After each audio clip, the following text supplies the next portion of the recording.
Alright, magandang araw po sa inyo. So nandito na naman po tayong bumabalik with another video upgrade and acquired mismo sa customer natin from Batangas. So guys, ito yung mga parts na and then parts bala na in-acquire sa atin ni customer. So ito guys, meron tayong battery na 3,500 milliamperes.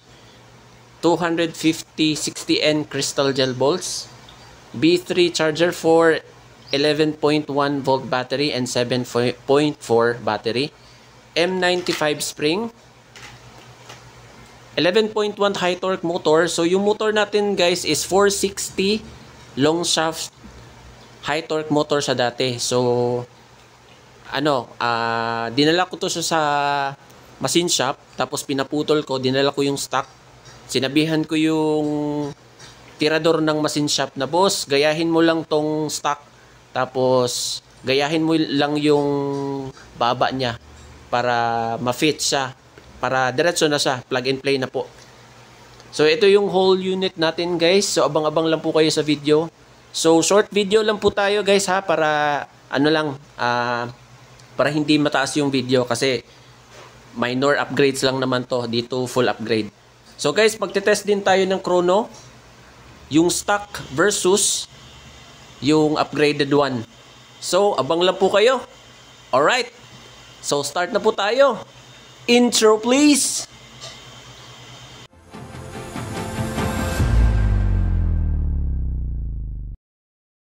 Alright guys, since na-open na natin yung yung body, so papalitan natin yung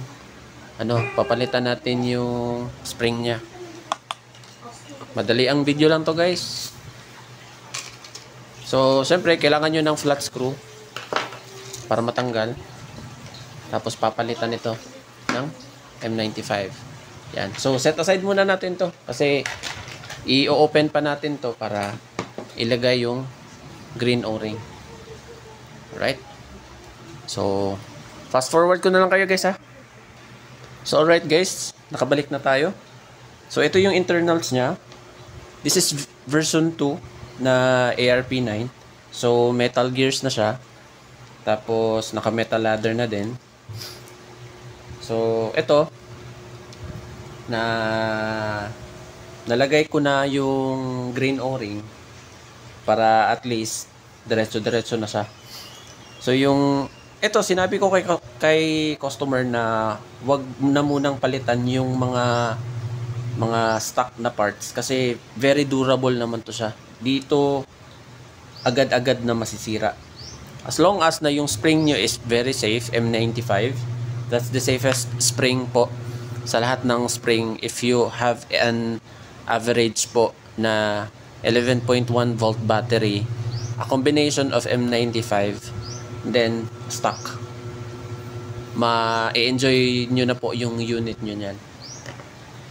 So right, okay na po. Nga pala, hindi ko pala napakita sa inyo kung paano to i-wide. So dapat i-wide to siya. Ganito, yan, mga mailang ikot lang. So syempre lagyan natin ito yon guys, yan, may na siya, may allowance na. So syempre lalagyan natin ng magic grease yung mismo, tapos dito din sa loob para at least lubricated po siya.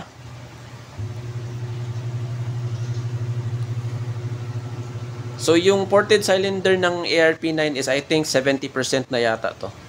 Yung 60% kasi dito yan mag-start dito. 80 is dito po. Yan. 70, 60, 50, yan. So alright, good to go na po tayo.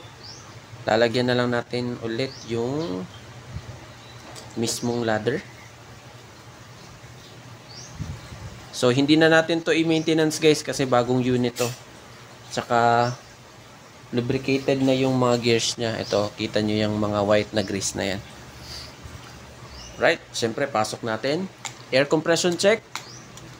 Very nice. Kapag nag-green o-ring ka talaga, maganda yung air compression. Pasensya na po sa madumi kong kuko. Nice guys yung air compression niya guys. Nagsta-stuck. Yan. Alright. So sige, pasok na natin para at least makapag-test fire na tayo. Iko-compare ko mamaya guys, may ano tayo, may test fire tayo sa chrono. Ng stock versus upgraded spring, battery, and green O-ring.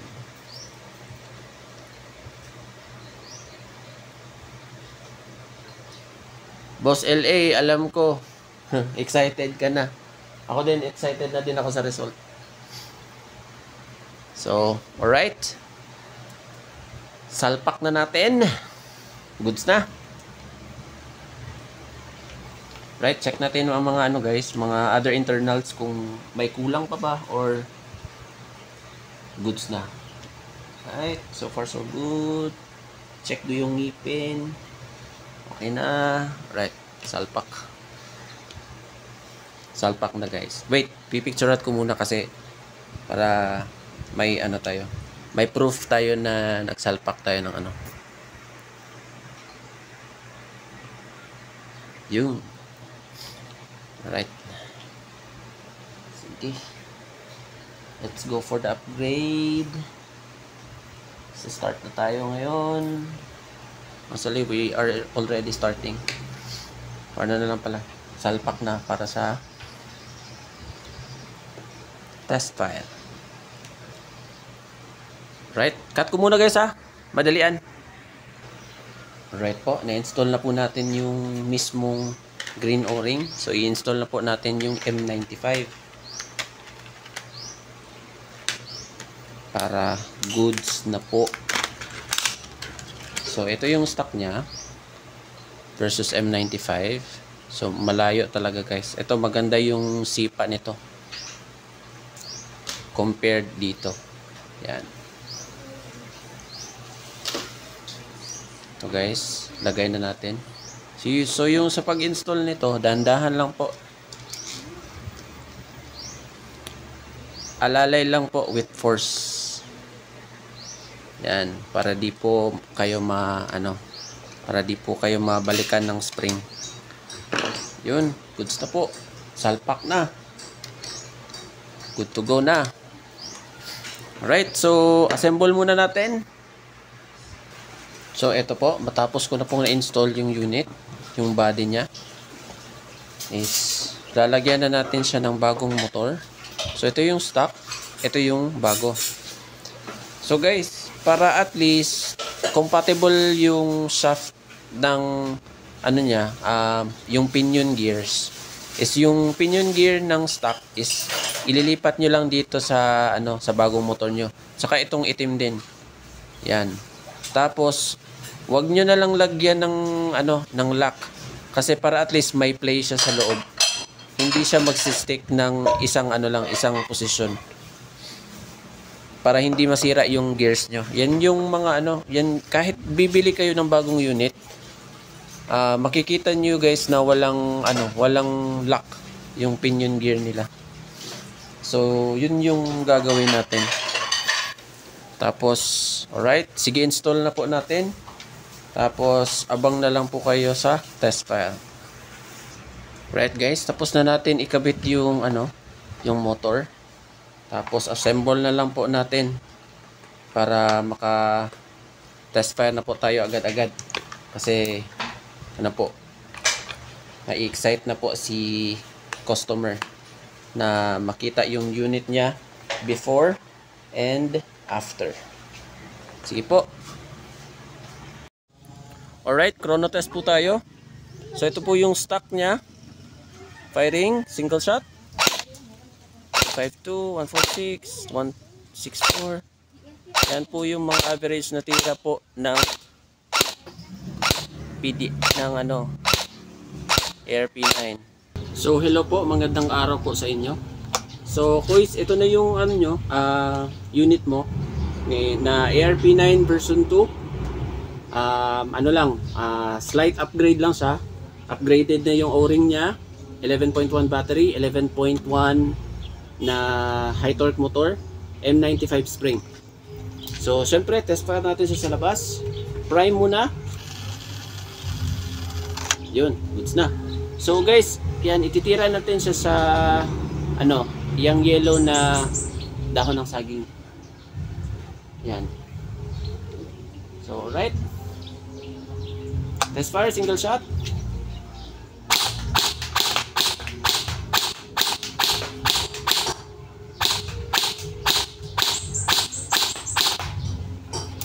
Full auto.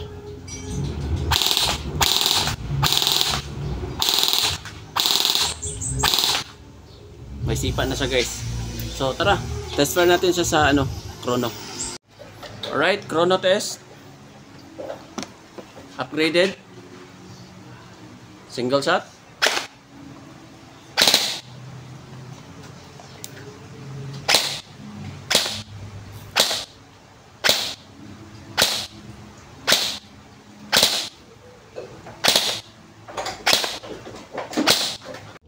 Test fire, full auto.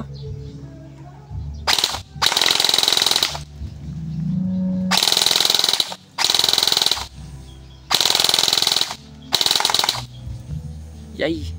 So yun lang po. Maraming salamat po sa panonood at sana po nag-enjoy po kayo sa ginawa ko content. At marami pa po tayong contents na gagawin po in the near future. So be ready. So please support my channel po. Leave a like, share, comment, and subscribe. So thank you. Hanggang sa muli. Paalam.